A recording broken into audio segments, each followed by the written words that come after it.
बिस्मिल्लाहिर्रहमानिर्रहीम अस्सलाम वालेकुम and welcome back to my YouTube channel. तो हुसैन द किचन में आज आपके लिए बहुत ज़बरदस्ती रेसिपी लेकर आई हूँ और वो है झटपट से तैयार होने वाली खीर की रेसिपी, जो कि है सूजी की बनती है और बहुत ही डिलीशियस बनती है। बस आप मेरे बनाए हुए तरीके से बनाएंगे ना तो बस खाने वाले को पता भी नहीं चलेगा कि वो सूजी की खीर खा रहा है। इतनी ज़बरदस्त ये बनती है और टेस्ट इतना ज़बरदस्त होता है कि जब आप इसे बनाएंगे ना आप खुद इसके दीवाने हो जाएंगे। और बहुत ही जल्दी तैयार हो जाती है। चावल की खीर में बहुत टाइम लगता है और ये हमारी खीर जल्दी से रेसिपी तैयार हो जाती है।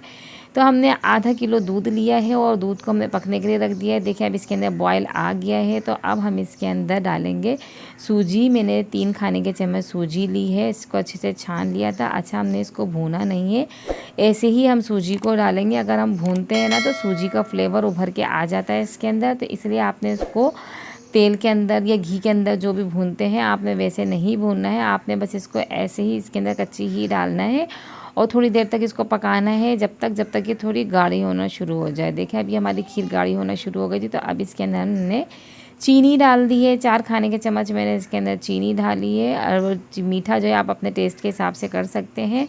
आप देख सकते हैं खीर भी हमारी अच्छी खासी गाढ़ी हो गई है पकते पकते। तो अब हमने इसके अंदर डाल दिए इलायची पाउडर 2 पिंच के करीब, और मैंने ले लिए 2 खाने के चम्मच भर के पिसा हुआ नारियल जो होता है वो इसके अंदर डाल देंगे। बहुत अच्छा लगता है ये, जब इसके मुंह में आता है ना तो बहुत ही अच्छा टेस्ट देता है। तो ये आप इसके अंदर ज़रूर डालें, और अगर ना हो तो कोई मसला नहीं है, आप इसे स्किप भी कर सकते हैं। और हमारी खीर अच्छे से तैयार हो रही है और इसको पकते हुए 7 मिनट हो चुके हैं। और अब इसके अंदर मैंने डाले हैं तकरीबन बादाम और काजू। आपके पास जो अवेलेबल हो आप वो डालें, बीच में इसमें ज़रूर डाला करें, जब मुंह में आते हैं ना ये तो बहुत अच्छे लगते हैं। तो अच्छी तरीके से हम इसको मिक्स करेंगे, पकाएंगे 5-6 मिनट और फिर उसके बाद हम इसके अंदर डाल देंगे खोया। ये मैंने 4 खाने के चम्मच खोया डाला है और साथ ही इसके अंदर केवड़ा एसेंस के 2 कतरे डाल रही हूँ। अगर आपके पास केवड़ा वाटर हो तो वो आप डाल सकते हैं 1 से 2 खाने के चम्मच, पर एसेंस जो है इसके आप 1-2 ही कतरे डालें तो ये अच्छा फ्लेवर आ जाता है इसके अंदर।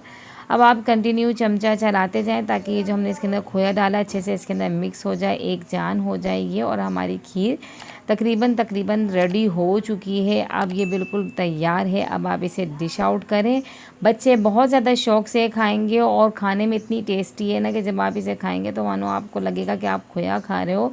इतनी ज़बरदस्त ये हमारी रेसिपी है, आपने ट्राई ज़रूर करना है। अपने फ्रेंड्स एंड फैमिलीज़ के साथ इस रेसिपी को शेयर करें। मेरे चैनल पर नए हैं तो मेरे चैनल का विज़िट करें, और अगर अभी तक आपने मेरे चैनल को सब्सक्राइब नहीं किया है तो जल्दी से मेरे चैनल को सब्सक्राइब कर दें। साथ ही बेल आइकन को भी प्रेस करें ताकि मेरे हर आने वाली वीडियो आप तक जल्द से जल्द पहुंच सके। अपने फ्रेंड्स एंड फैमिलीज़ के साथ इस रेसिपी को शेयर करें।